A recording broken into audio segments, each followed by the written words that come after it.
Top quality और consistent performance के लिए सिर्फ सिल्वर पंप। टॉप क्वालिटी और कंसिस्टेंट परफॉर्मेंस के लिए सिर्फ सिल्वर पंप, नाम याद रखना। आज चैत्र शुद्ध कामादा एकादशी निमित्त विठ्ठल मंदिराला आकर्षक अशी फुलांची सजावट करण्यात आलेली आहे।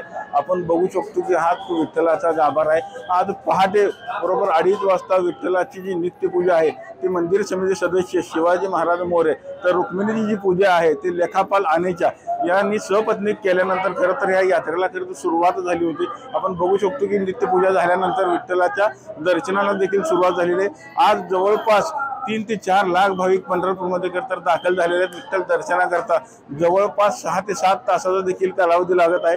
विठ्ठलाच्या दर्शनाची जी रांग आहे ती रांग मंदिरापासून जवळपास 5 ते 6 किलोमीटर लांब गेलेली आपल्याला पाहायला मिळतं। एकंदरीत जर आपण बघितलं तर आज होणाऱ्या चैत्र शुद्ध कामादा एकादशी निमित्त विठ्ठलाचं मंदिर देखील आकर्षक अशा फुलांनी सजवण्यात आलेलं आहे। यासाठी जवळपास 2 टन फुलांचा वापर करण्यात आलेला आहे। यामध्ये जर बघितलं तर सोळखांबे असेल, 4 खांबे असेल, त्याचबरोबर विठ्ठलाचा गाभारा, रुक्मिणीचा गाभारा अशा मंदिराच्या विविध भागांना जवळपास 25 ते 30 प्रकारच्या फुलांचा यात वापर करण्यात आलेला आहे। त्यामध्ये गुलाब असेल, पिवळा ब्ल्यू डीजे असतील, त्याचबरोबर सूर्यफूल असेल, वेगवेगळ्या प्रकारची अशी 25 फुलांचा वापर करून ही सजावट केलेली आहे। पुणे येथील जे विठ्ठल भक्त आहे राजेंद्र नाईक यांच्या वतीने खरं तरी आज फुलांची सजावट करण्यात आलेली आहे। आपण जर बघितलं त्यामुळे तो देवाचं जे रूप आहे हे अधिकच खुलून दिसत असलेलं आपल्याला पाहायला मिळत आहे। आज खरं तर कामादा एकादशी असल्यामुळे खरं तर विठ्ठलाला जो नैवेद्य असतो तो देखील आज पुरणपोळीचा नैवेद्य खरं तर दाखवला जातो। कारण तर देवाची जी प्रतिष्ठापना झालेली आहे ती देवाला हंपीवरून आजच्या या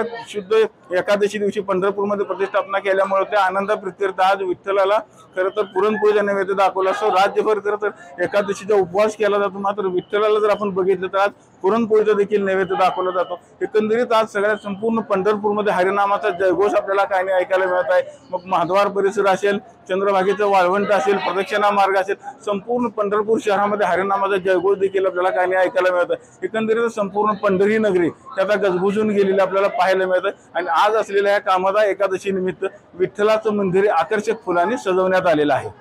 विठ्ठल मंदिरातून कॅमेरामॅन जगदीश शहर, रवी लवेकर, TV9 मराठी।